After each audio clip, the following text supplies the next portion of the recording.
ഇസ്രയേലിന്റെ ചാരക്കണ്ണുകളിൽ നിന്നും രക്ഷപ്പെടാൻ ലോക നേതാക്കന്മാർക്ക് കഴിയില്ല. ഏതൊരാളെയും ഒളിത്താവളത്തിൽ ചെന്ന് വധിക്കാൻ കഴിയുന്ന വാർ ടെക്നോളജിയുമായി ഇസ്രയേൽ വിറപ്പിക്കുന്നു. ഇറാന്റെ തെരുവോരങ്ങളും പ്രധാന ഭരണ കേന്ദ്രങ്ങളും വർഷങ്ങളായി ഇസ്രയേലിന്റെ നിരീക്ഷണത്തിൽ. ഇസ്രയേലിന്റെ ചാരസംഘടനയുടെ സാങ്കേതികവിദ്യ ലോകരാഷ്ട്രങ്ങൾക്കെല്ലാം ഭീഷണി. ഇറാൻ വലിയ ആക്രമണം നേരിടാൻ പോകുന്നുവെന്ന് ട്രംപ് ഭീഷണി മുഴക്കിയത് ഇസ്രയേലിന്റെ സാങ്കേതികവിദ്യയുടെ കരുത്തിൽ.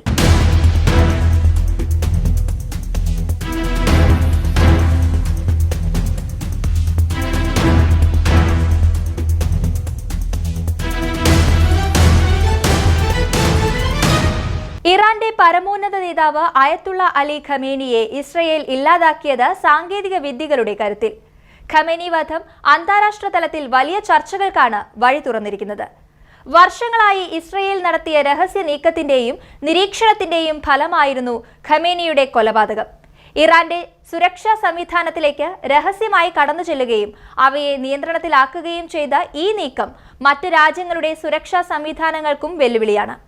ഇസ്രയേൽ വർഷങ്ങൾക്ക് മുൻപ് തന്നെ ഇറാന്റെ സുരക്ഷാ സംവിധാനം ഹാക്ക് ചെയ്തിരുന്നതായാണ് വിവരം. അന്താരാഷ്ട്ര മാധ്യമങ്ങൾ റിപ്പോർട്ട് ചെയ്യുന്നതനുസരിച്ച് ടെഹ്റാനിലെ ട്രാഫിക് ക്യാമറകളും മൊബൈൽ നെറ്റ്വർക്കുകളും ഇസ്രയേലിന്റെ രഹസ്യ നിരീക്ഷണത്തിലായിരുന്നു. ക്യാമറകളിൽ നിന്നുള്ള ദൃശ്യങ്ങൾ ശേഖരിച്ച് ടെൽ അവീവിലെ ഇസ്രായേലിലെ സെർവറുകളിലേക്ക് അയച്ചിരുന്നുവെന്ന ഞെട്ടിക്കുന്ന വിവരമാണ് പുറത്തുവരുന്നത്. ഇതിലൂടെ ഖമേനിയുടെയും അദ്ദേഹത്തിന്റെ സുരക്ഷാ സംഘത്തിന്റെയും നീക്കങ്ങൾ ഇസ്രയേൽ മനസ്സിലാക്കിയിരുന്നു. ഖമേനിയുടെ വസതിക്ക് സമീപമുള്ള ഒരു ക്യാമറ ദൃശ്യമാണ് ആക്രമണത്തിൽ നിർണായകമായെന്നും റിപ്പോർട്ടുകളുണ്ട്. അദ്ദേഹത്തിന്റെ സുരക്ഷാ ജീവനക്കാർ വാഹനങ്ങൾ പാർക്ക് ചെയ്യുന്ന സ്ഥലം, അവരുടെ പ്രവർത്തനങ്ങൾ തുടങ്ങിയവ ഈ ദൃശ്യങ്ങളിലൂടെ ഖമേനിയുടെ എതിരാളികൾ മനസ്സിലാക്കിയിരുന്നു. അമേരിക്കയുടെയും ഇസ്രായേലിന്റെയും ചാരന്മാർ ഖമേനിയുടെ ദിനചര്യകൾ വളരെ അടുത്തു നിന്നും മനസ്സിലാക്കിയിരുന്നതായും വിദേശ മാധ്യമങ്ങൾ റിപ്പോർട്ട് ചെയ്യുന്നു. ഖമേനിക്കൊപ്പം കൂടിച്ചേരലുകൾ നടത്തിയിരുന്ന മറ്റ് പ്രധാന രാഷ്ട്രീയ സൈനിക നേതാക്കളെയും ചാരസംഘങ്ങൾ നിരീക്ഷിച്ചിരുന്നു.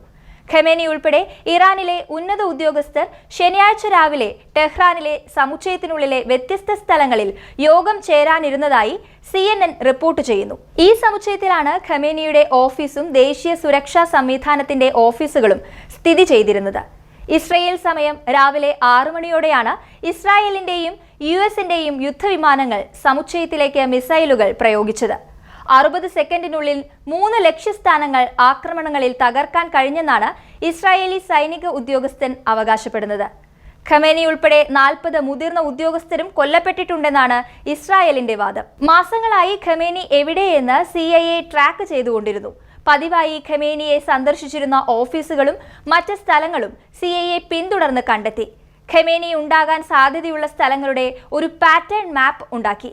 ശനിയാഴ്ച ഇറാൻ സൈനിക കമാൻഡർമാരുടെ യോഗം നടക്കുന്നെന്ന വിവരം CIAക്ക് കിട്ടി. ആ യോഗത്തിന് ഖമേനി അധ്യക്ഷത വഹിക്കുമെന്നും CIA മനസ്സിലാക്കി.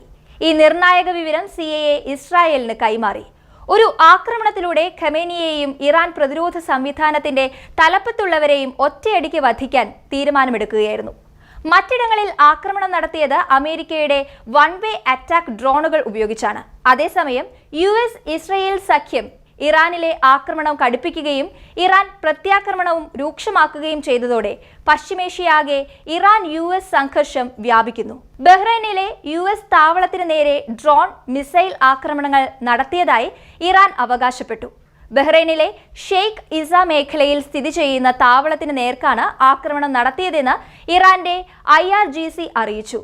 20 ഡ്രോണുകളും 3 മിസൈലുകളുമാണ് ആക്രമണത്തിന് ഉപയോഗിച്ചതെന്നും പ്രധാന കമാൻഡ് ഹെഡ് ക്വാർട്ടേഴ്സ് കെട്ടിടങ്ങൾ തകർക്കപ്പെട്ടെന്നുമാണ് ഇറാന്റെ അവകാശവാദം. ഇന്ധന ടാങ്കറുകൾക്ക് തീപിടിച്ചുവെന്നും നാശനഷ്ടങ്ങൾ ഉണ്ടാക്കിയെന്നും ഇറാൻ അവകാശപ്പെടുമ്പോൾ ബഹ്റൈൻ ഇക്കാര്യത്തെക്കുറിച്ച് ഔദ്യോഗികമായി പ്രതികരിച്ചിട്ടില്ല. ഇസ്ലാമിക് റവല്യൂഷണറി ഗാർഡിന്റെ സൈനിക കേന്ദ്രങ്ങളും വ്യോമ പ്രതിരോധ സംവിധാനങ്ങളും മിസൈൽ ഡ്രോൺ വിക്ഷേപണ കേന്ദ്രങ്ങളും നശിപ്പിച്ചതായി US സൈന്യവും അവകാശപ്പെട്ടിട്ടുണ്ട്. ശക്തമായ നടപടികൾ തുടരുമെന്നും അമേരിക്കൻ സൈന്യം വ്യക്തമാക്കി.